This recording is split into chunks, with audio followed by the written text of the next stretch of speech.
the more that we know, the more power that we have. The more that we celebrate, the more power that we have. This is a form of healing. It's a form of joy. It's a form of resistance. So let's resist together. Hi guys, Assalamu alaikum. This is Hiba. I'm coming to you live from my gorgeous little town in the north of the UK. And I thought I needed to start these videos with the most important thing in my life. Second most important thing, just below faith. The second thing is being Palestinian. And there's this meme that goes around that's like, how long does it take for a Palestinian to mention that they're Palestinian in a conversation? Honestly, not very long, like maybe like 30 seconds, literally. And my friend used to take the mick out of me all the time and be like, oh, so you Palestinian? You know what? We do say it all the time.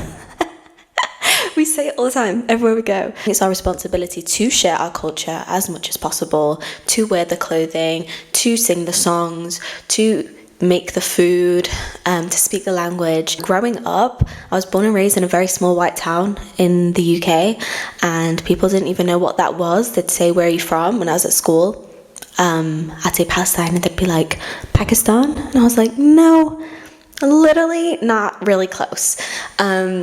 And then it would just go on for ages. They wouldn't know until I was like, where Jesus is from.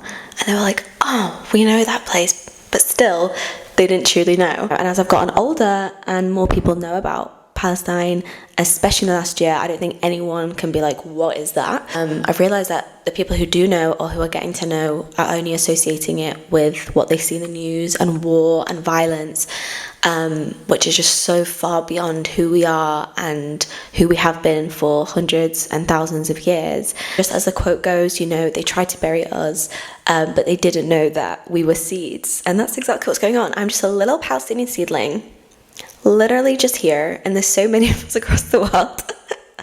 And we're here to share and to embrace the culture with people. And I want to now get into a little bit of like our culture and the amazing things about it. So the first thing is clothing. So the first kind of bit of clothing that I want to talk about is actually what I'm wearing right now, which is this Thobe.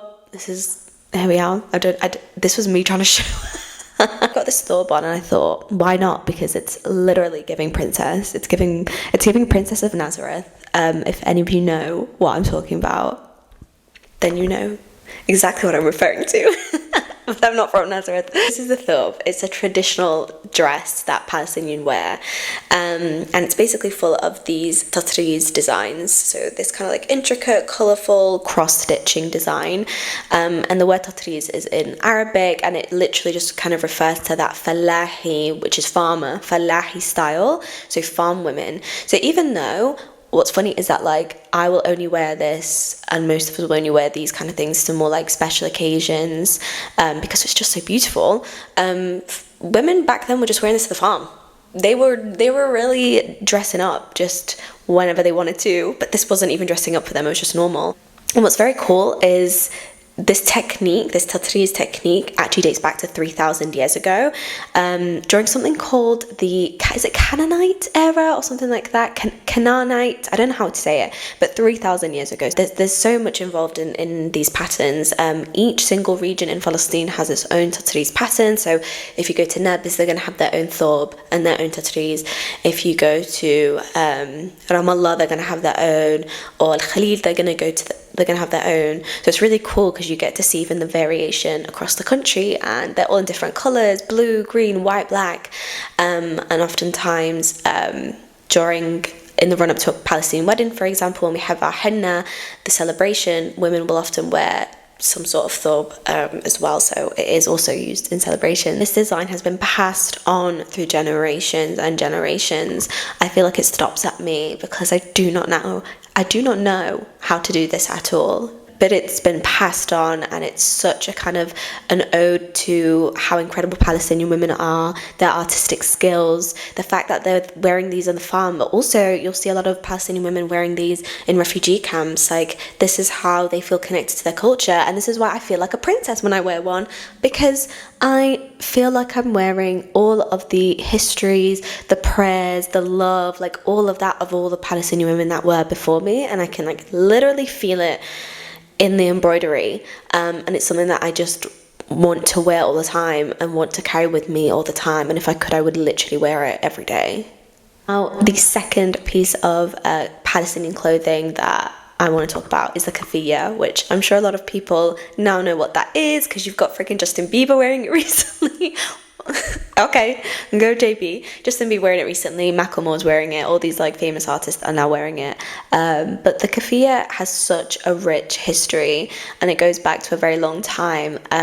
At first, farmers used to wear it to protect themselves from sun, from the dust, from the sand. So its origin was a practical garment. It was used for practicality. Yeah, a lot of people say that the squiggly lines on it represent the olive trees, like the olive branches, and as a lot of people know, olives are super important to Palestinians, so they already have that kind of design already within them that showcase something that's so important to us. But beyond this, the Keffiyeh really is a sign of resistance. During the Arab Revolt in 1936, Palestinian fighters would wear this keffiyeh to basically hide their identities so that they don't get arrested. But then what would happen is the British Mandate basically banned the keffiyeh. So they literally, as soon as you know that something is kind of banned, like it's a source of power and it's a source of resistance. So it was banned, and so all the Palestinians started wearing it so that they could basically help them hide their identities and basically make them blend in with everybody. And this, though, kind of came up in the Arab Revolt, it strengthened during the first Intifada in 1987 and the second Intifada in 2000. And Intifada is the Arabic word for uprising. One of the most heartwarming feelings when I see someone just wearing it just casual dress. I'll see people like coming out of the office like in a busy like London, corporate world, and they've just wrapped it around them on their cycle home, and it's so beautiful. And that's what it also is. It's solidarity. A lot of non-Palestinians wear it because they want to show that like, hey, we stand with you. And there's also different ways of wearing it. It's not just like a whole scarf. Like you can get that design in tote bags. You can get that design in like a little scarf, a little bandana. You can get that design in bubbles. Literally, you can get a keffiyeh design in everything these days. It's actually incredible. I was literally on Vinted and I was like, wow, there's literally no excuse. We can put it on whenever. The next thing that I want to talk about is kind of like celebrations and joy, because if there's one thing that Palestinians know how to do, it's to rejoice. They know how to live. They know how to love all of Allah's blessings and celebrate in that, even in the midst of hardship. I remember like growing up, when I'd go to Amman, when I'd go to visit my mum's family, we would literally be at the dinner table eating with my khaltos, my ammos, and like they'd just get up and start dancing in the middle of it. A tabla would appear out of nowhere. Tabla is a drum, by the way. It's like the little drum that you put under your shoulder or wherever. We would just get up and start dancing and start singing and laughing, and that is such a huge part of who we are. Like I remember my sitto, my grandma on my dad's side, when we would go round to her house, and she would be just sat on the floor with a big saniya, a big tray of whatever she's doing, malfouf or something. I don't know what she was doing. She was always making food, and she would be singing some sort of folk song or something like that to like pass the time by. And so singing and dancing and movement and things like that have been such a big part of our culture that like I can't think of another way without it. And also, so if I get invited to a Palestinian wedding, which is very rare these days, so if you'd like to invite me, please go ahead. When I do, I just know it's going to be the best time ever. So we have something called the Zaffa, which is like it's like the march, the wedding march, and you've probably seen videos of these online. The Zaffa is the best thing ever. It basically goes and picks up the groom first from his house. So loud, so many drums, so overwhelming, oh my goodness. And then it goes and picks up the bride. So with the groom, they go and pick up the bride. And then they get in the car, usually go to the venue, and then there's another march as they enter the hall. Also at these weddings, and now you'll just see it everywhere, is our famous dance, which is the Dabke.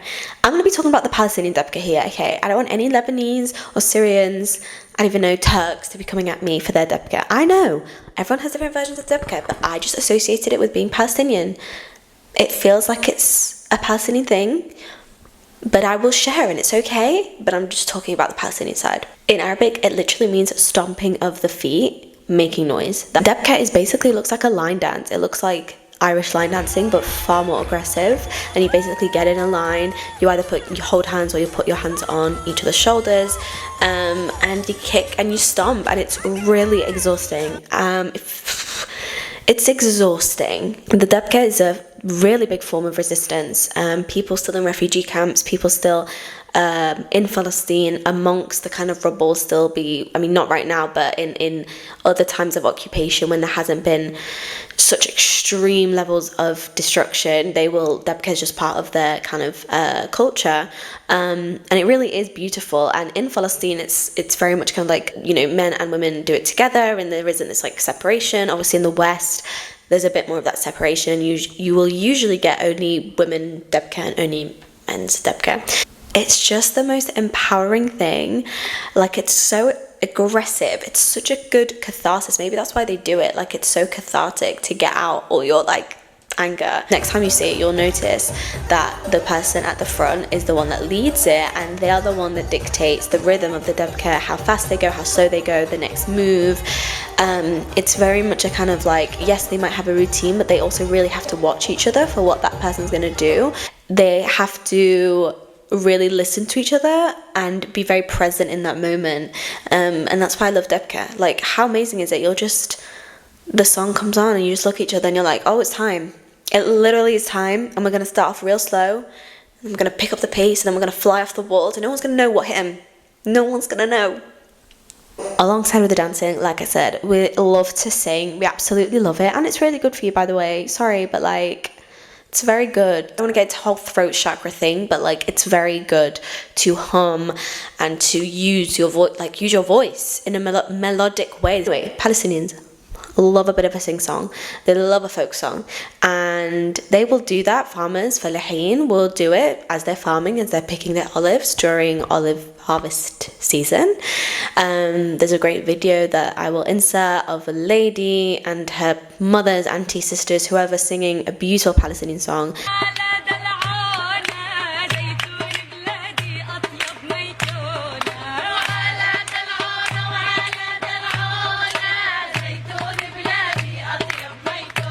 Of it is improvised. It's based off the person who's leading it. One of my favorite folk songs is called Ya Tali'in al-Jabal, which means going up the mountain, and this song actually came from Galilee or Al-Jalil in Arabic, and basically it was sang by women during the beginning of the century, not the century, the one before, kind of the beginning of the British Mandate. Go up to the walls of the dungeons, and like where they're kind of the insurgents or the people were like held captive, and they would go up to the walls and they would sing this folk song, and some of the lyrics, for example, will be like, resistance will win, it will come and save you. This basically was then amplified and was sang like a lot more later on when there would be Palestinians, prisoners, that when they were held captive unfairly, illegally, all of those things, the Palestinian women would often go and sing this song and add in an extra la sound, so this kind of like tongue trill, this like repetitive filler sound which you'll hear in the song, and that was to basically confuse them. So it's their way of saying like secret messages to their husbands, to their men, without the opposition knowing what they were saying, because they would often know kind of like Arabic. A lot of people also date this back to kind of time under the Ottoman Empire, so yeah, kind of like the beginning of the century, because there are also some Turkish words in it, and so you'll see different versions of this song where there is Turkish versions or insertions, but one of my favorite versions is actually between a Palestinian, I think, singer and a singer who's Portuguese, but she's singing in Spanish, and it's a crossover between the Spanish and Arabic dialect.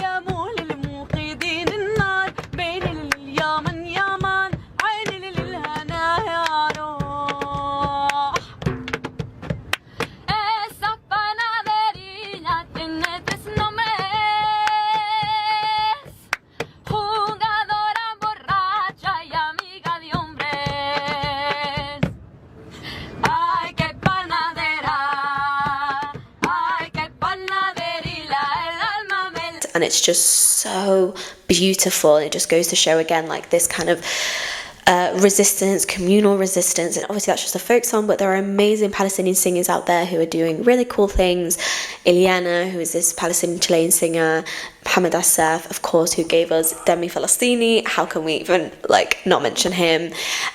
You've got Sana Musa, you've got Dana Saleh, who sings one of my favorite versions of Ya Tali'in. You've got 47 Soul, who are this incredible Palestinian Jordanian band who I actually saw recently and they were great. And then Nemesis, who's an amazing Palestinian singer. The next thing we're talking about is Palestinian food. Just full stop. Honestly, I should just stop it right there. What's so funny is that we're now in the era of Nara Smith and this trad wife era of oh my gosh, she's making her food from scratch. And then I'm like, our mums and our grandparents and our dad and everyone have been making food from scratch for centuries as just standard ad. It's so normal. They're making their pastries, their breads, everything's from scratch. Really and truly, Palestinian food is so important to our identity because a lot of Palestinians living there do not have access to their own produce, to their own lands, that they're putting in so much time to harvest these crops. And so it's important for us to honor them by making this Palestinian food and passing on to generations. My favorite dish, which I just mentioned, is ma'loubeh, which means upside down. And you again might have seen a video of someone doing a pot and then doing a pot, not that kind of pot, filling the pot up with food backwards, and then right at the end you flip it and it's heaven. And that's my favorite one. That's got potatoes, rice, aubergine, chicken, tomato sometimes. Stunning stuff. Other types of Palestinian food, your frika, your msakhan or msa'a, and then of course you have Keffiyeh, which again, full stop right there. Keffiyeh is my favorite dessert in the world. I want a Keffiyeh wedding cake in the future, just layers on layers on layers. Khishna, of course. Keffiyeh is a Palestinian dessert. It's shredded phyllo pastry, shredded phyllo dough. It's cheese. It's some sort of you can put in mozzarella cheese. You can make your ishtal, your cream, and all that kind of stuff, and then you top it all off with some sugar syrup, and it's literally heaven. The next thing is landscape, so the Palestinian landscape. Now, I have never actually been to Palestine. I'm just gonna put that out there. Probably should have said that in the beginning. I've never been. That's a whole nother story. But the landscapes there, from the pictures, from the videos, blah blah blah, are incredible. It's no wonder it is such a sought after land. It is stunning. And one of those areas is the Jordan Valley, and the Jordan Valley is basically a landscape in the West Bank. It's a very, very fertile land, fertile soils. Its water supply has made it this agricultural heaven all year round, and it's been that for 10,000 years. Now 86% of it has been allocated to Israeli settlers, and it restricts a lot of Palestinians' access to water resources. For example, if they want water, they have to pay more than Israelis living there. They of course have restrictions on building permits for homes, for schools, for roads, for water networks, and of course they're often at risk of being displaced as well. So it's not just this beautiful landscape, but it's also so resourceful and it's so useful, and it's where Palestinians get a lot of their income and get a lot of their livelihood, even if it is taken away at some point or restricted. So one of my favorite quotes from the amazing Palestinian poet Mahmoud Darwish: if the olive trees knew the hands that planted them, their oil would become tears. Palestinians have grown and harvested olives from olive trees for centuries. It's very, very important to them. The harvesting is a literal celebration. Friends and family all gather together to do it. It's a whole communal thing. They sing as they're doing it. There's dancing. It's a whole livelihood. If you go there now and you drive through the West Bank, it's completely changed. The destruction is on another level. The thousands and hundreds of thousands of trees that have been cut down, and this is where that quote is so important, is that Palestinians really and truly are stewards of the earth. The way they look after their land is second to none.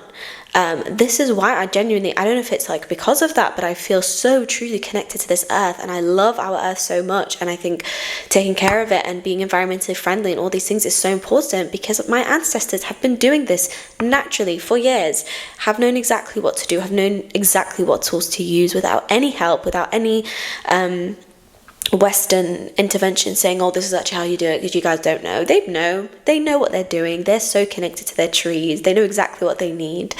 Unfortunately, we see a lot of this. We see a lot of this kind of like destruction and ecocide. This harvesting is really, for a lot of Palestinians, it's their livelihood. It's also not just in terms of finances, but on a spiritual level.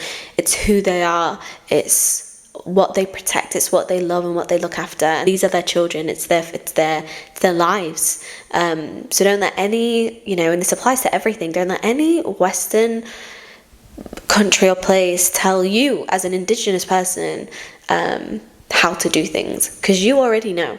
We already know. If you can, buy olive oil, buy dates, buy figs from there, ethically sourced from there, then it will obviously really help the people out who do live there. Always check the labels of everything that you're buying.